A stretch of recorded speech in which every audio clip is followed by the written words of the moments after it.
Today is the second video in our series, Common EDC Knife Tasks. In our previous installment, we tested out this case peanut right here and did multiple EDC tasks to see if it could perform them all. Y'all can go back and watch that video if you want to, but nevertheless, this knife was to do everything that was on the list. For our second installment, we're going to be using this Bear and Son Barlow to see how it stacks up, see if it can do everything that was on our list. Now, the way that we come up with the particular tasks that we're going to do is I put out a poll on YouTube where I asked people their common uses for their knives, and I went through all the uses, computed the 7 to 10 most common, and I wrote them down. And some of them were surprising to me, some of them were common things, and so we're going to be going over all these. Everything from sharpening pencils, cutting tape, opening feed sacks, cutting zip ties, all stuff along those lines. There's also quite a few things that we will not do. There's a lot of prying out staples, opening bottle caps, and such as that we will not be doing with a regular pocket knife. Again, those kind of things, if you're going to be doing those things, they need to be done with a multi-tool that's made for those tasks. You shouldn't be cutting wire with a pocket knife, especially not if it's big wire. It'll damage the knife. They're not made for it. And on top of that, we're also going to have a bonus round where we do a few tasks that a lot of people mentioned that would put a lot of knives out of this running. So if y'all are interested in this, we're going to jump right into this video and get to it. And comment down below, do you think that this Bear and Son is going to be able to do the same tasks as this peanut? Will it do better? Will it do worse? Will it do the same? They're both a two-bladed knife. The only real difference, they both got a clip blade and a pin blade. The only real difference is the size. The first task is going to be to sharpen a pencil. Now I'm going to be sharpening this colored pencil like I did last time when I did it with the peanut, because I use these all the time when I'm studying and highlighting in my Bible, and so I always just sharpen them like this, and then I leave the end, see if I can get that to focus. Then I'll leave the end nice and square.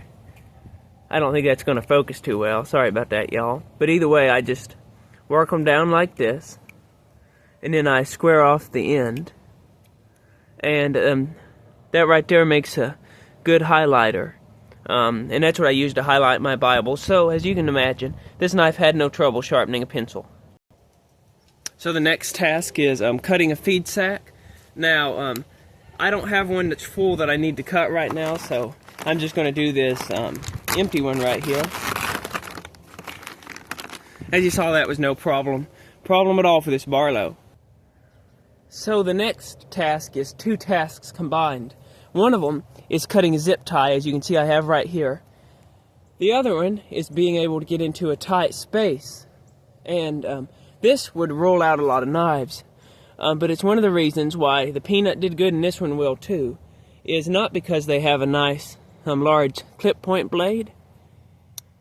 The reason they'll do good is because they've got this skinny, smaller pin blade that can get into places. So let me see if I can get into this here. Well, that was super easy. Last time I did the video, I didn't actually cut it when I did this test, because I didn't want to take the fence down yet, but it's about that time now, so you can see right there that this Barlow had no trouble at all doing that task. It both fit in the tight spot, and it cut through that zip tie excellent, and that's all owing to the fact that it had that pin blade in it. Okay, next we're going to have tape. And now we have cutting through the cardboard itself.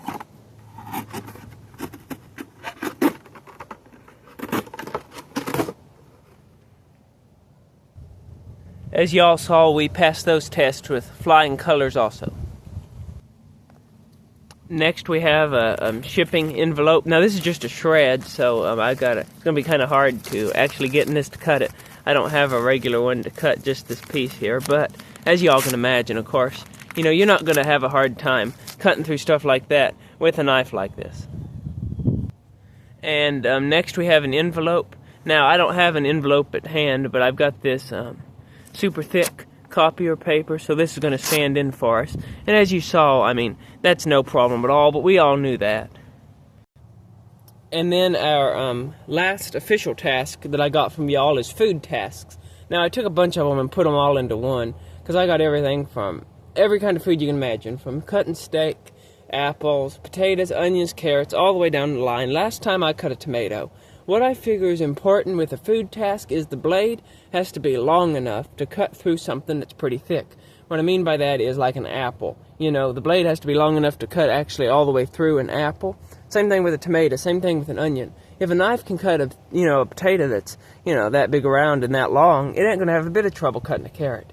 And so when it comes to food tasks, I don't feel a specific need to cut every kind of food I can find, but I just need to cut some kind of food that's tall enough that it replicates the idea of cutting something big like an apple, onion, or tomato. And so I'm going to be using this cheese muffin that my sister made, because it's pretty big around and so on. And as you can see here, I've had no trouble at all cutting through something like that with the main blade on this knife. It is now time for the bonus round. As you saw, this was the actual test we did. Everything that everybody said they used their knife for regularly, it did just fine on.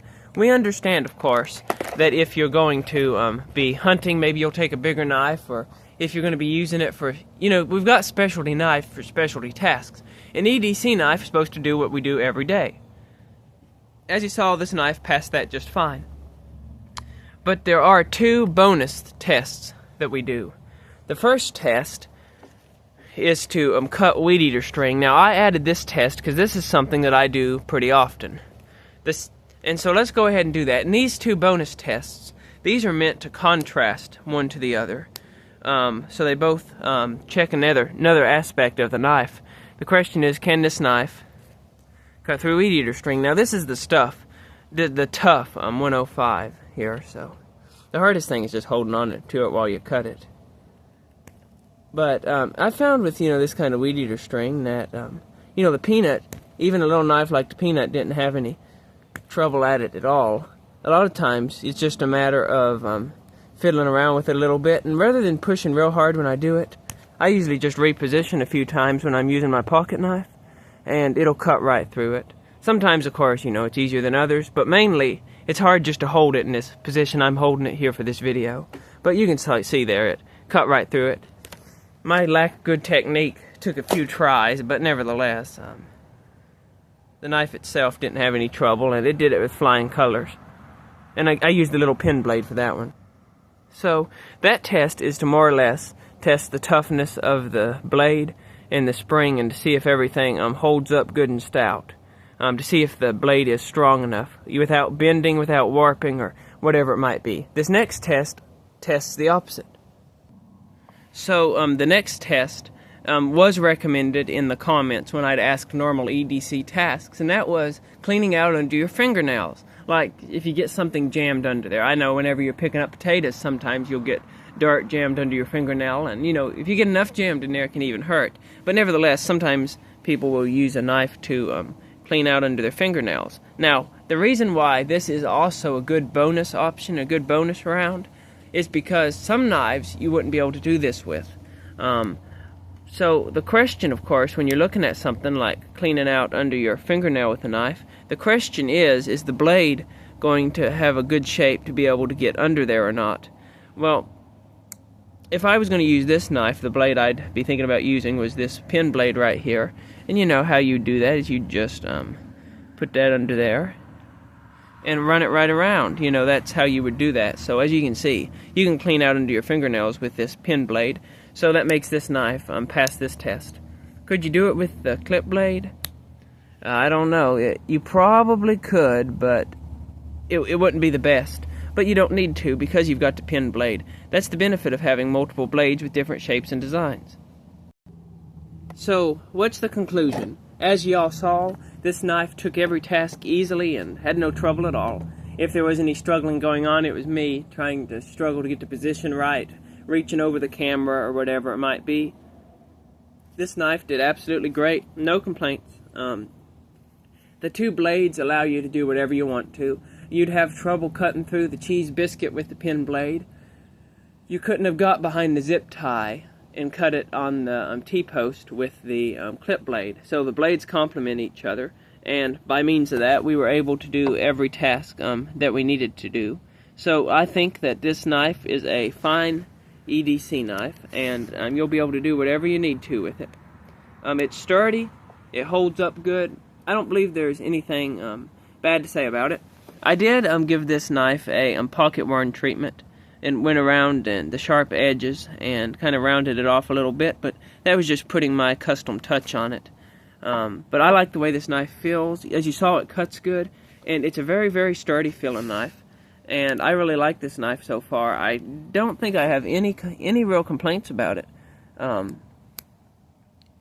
You know, we always say especially for the price, and what I mean by that is workmanship is probably never going to be perfect unless the person spends an unbelievable amount of time on something, and they're not doing that on this knife. They're making it good. If you want to take some extra time, you can make it great, and I took some extra time and made it great. But one of the neat things to me about it is I believe this steel from the other queen I have that's carbon steel, I'm assuming that it's Bear and Son's 1095 that's being used in that queen, and it's just not anywhere near as good as this one was. This one sharpened up so much easier. Well, let me be careful here. I didn't even need to sharpen the main blade. I didn't need to sharpen the pin blade either, but I just wanted to. So after using it for a few days, I went ahead and sharpened it. And it sharpened up a whole lot easier than their carbon steel for some reason. And so that's pretty interesting. But nevertheless, I like it. I think it looks great. Thanks for watching, y'all. Comment down below what you think. You have a good day. Keep your knives sharp.